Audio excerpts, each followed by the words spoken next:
Hi, I'm Chappie with Sherman+Reilly. In this video, I'd like to go over some tips on how to use the underground connectors.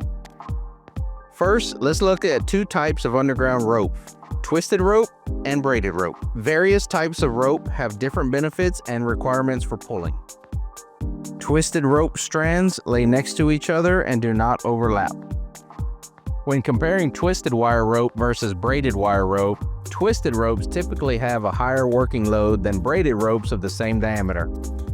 Twisted ropes require the use of underground connectors that are rotation resistant. Braided wire rope is fabricated using a braided motion. These strands do overlap. Braided ropes are generally more expensive and have a larger minimum bend radius, but can be used with freely rotating swivels. Next, let's discuss underground connectors. Underground connectors compatible with twisted ropes are rotation resistant. Swivels that are marked for both underground and overhead use cannot be used with twisted wire rope. These swivels rotate freely. Freely rotating swivels will allow rope strands to unravel or deform, which reduces the working load of the ropes. Here are some more examples of damaged rope from using an incorrect underground connector. Prior to and during each use, visually inspect the wire rope for damage and deformation. Note that failure to repair or replace damaged rope can damage the bull wheels, equipment, or injure personnel. The Sherman+Reilly underground units utilize twisted wire rope. Always use a Sherman+Reilly E35D or an E49D rotation-resistant underground connector. Note the working load limits for each size connector. These connectors are designed for underground wire ropes and are fitted with an axial brake, not a bearing. This makes them rotation resistant, which prevents damage to the twisted wire ropes. How do you tell Sherman+Reilly underground connectors from other connectors? Look for these specific markings on the S&R underground connectors.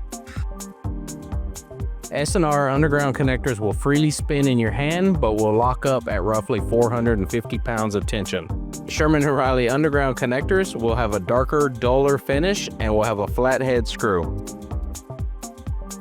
These connectors are not designed to be pulled over shivs or bull wheels. How can you check your underground connector? First, check that the underground connector freely rotates. Then check that there is no radial play by pushing and pulling the two halves. Lastly, check that there is no axial play by attempting to pull the two halves apart. If the connector does not pass these checks, like this one, do not use it. The manufacturer recommends replacing the connectors every 50 hours of use or once a year, whichever comes first. Before each pull, you're going to want to visually inspect your winch line. Check in the eye for frays and any other damage throughout the winch line. You're also going to want to check that your winch line is over all the shivs and inside the channels. And we also want to make sure that the winch wraps are nice and even like you see here.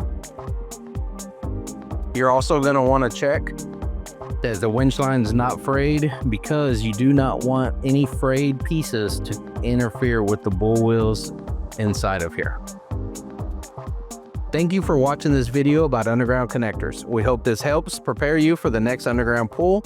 For more information, go to Sherman-Reilly.com.